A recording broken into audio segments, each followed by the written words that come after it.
Uma belle époque à portuguesa.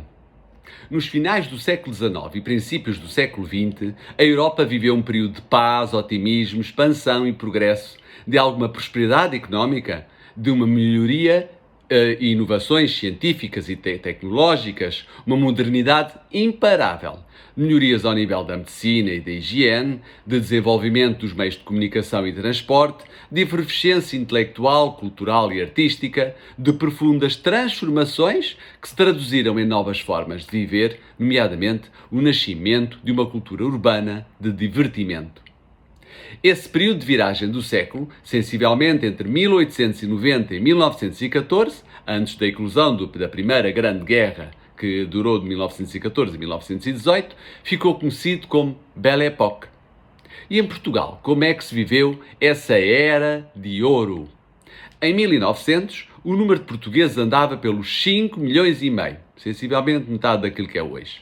Desses, a grande maioria habitava em pequenas aldeias e vilas. Foi nas cidades, sobretudo Lisboa, a capital, e Porto, a segunda maior cidade, onde acorriam tantos deserdados do interior na ânsia de um futuro mais risonho, enquanto outros tantos abalavam arriscando solo estrangeiro, que sentiram os efeitos da Belle Époque, mas à portuguesa.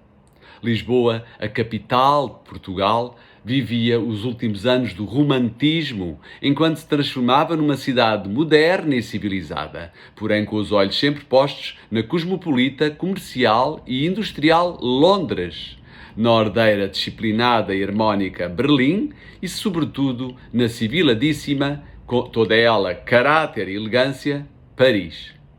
Lisboa imitava Paris. À época, a grande referência do mundo civilizado. A cidade que uma reduzidíssima minoria conhecia e a larga maioria cobiçava. Paris, o centro por excelência da vida elegante, do luxo, do prazer, da boémia, da arte e do desenvolvimento. Apesar de poeirenta no verão e lamacenta no inverno, suja, mal iluminada, em muitos aspectos provinciana, Lisboa crescia, modernizava-se, embelezava-se, abriam-se novas avenidas, praças, ruas e vielas, erguiam-se um sem número de novos bairros, procediam-se a alguns melhoramentos nos já existentes.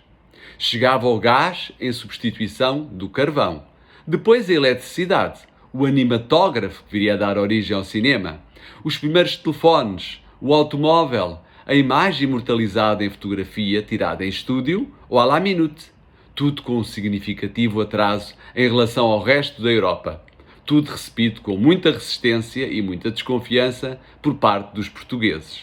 Mas chegava. Lisboa era uma cidade feita de contrastes, uma cidade de luxo e miséria, de glamour e pobreza, de luzes e trevas, de boémia e tristeza, de ócio e trabalho. Moderna e atrasada, com uma burguesia abastada e culta minoritária, e uma massa imensa de povo faminto e iletrado, de elegantes moradias e sumptuosos prédios, e de bairros operários, bairros tradicionais e bairros da lata sem um mínimo de condições, neles graçando a pobreza, a doença, a marginalidade. Uma Lisboa ainda muito longe do desenvolvimento das grandes capitais europeias, a léguas da tão cobiçada Paris. Os mais pobres continuaram pobres, os muito ricos continuaram muito ricos, ainda assim longe dos padrões de vida dos seus congêneres europeus. As classes intermédias experimentaram um período de algum desafogo. A pequena e média burguesia viveu um período de bem-estar económico. Apesar de tudo, Portugal continuava sendo um país pobre, profundamente rural, mas sem riquezas naturais e com níveis de produção baixíssimos, com um mercado reduzido, situado na periferia da Europa.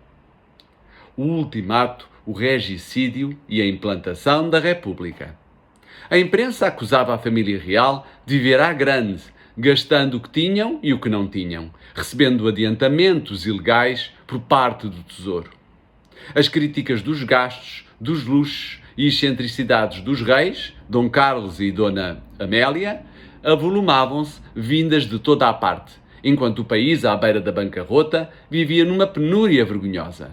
A causa republicana avançava a passos largos, com muitas manifestações, muitas greves, muitas tensões, sobretudo com o operariado. Muitos eram os que se afastavam do catolicismo ou os que lhe tinham criado, ou os que lhe iam criando aversão. Em 1890, o governo britânico fez-nos um ultimato, exigindo a nossa retirada do território compreendido entre Angola e Moçambique, em África, que fazia parte do mapa cor-de-rosa, o que levou ao despertar de um forte sentimento patriótico por todo o país. Em 1908, deu-se o regicídio. O rei Dom Carlos e o príncipe herdeiro Dom Luís Filipe são assassinados no Terreiro do Paço.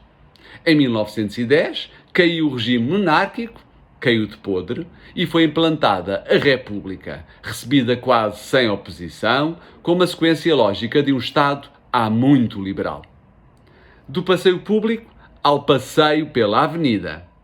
A Lisboa elegante, que aos domingos religiosamente percorria o passeio público, quando este foi demolido em 1879, trocou-o pela avenida, bem trajada, de toaletes exuberantes, cheia de adereços, joias, umas verdadeiras, outras falsas, e salamaleques, exibindo-se e bisbilhotando, vendo e sendo vista, cruzando-se, mirando-se, num ir e vir interminável, qual boulevard parisiense. A burguesia continuou o seu passeio.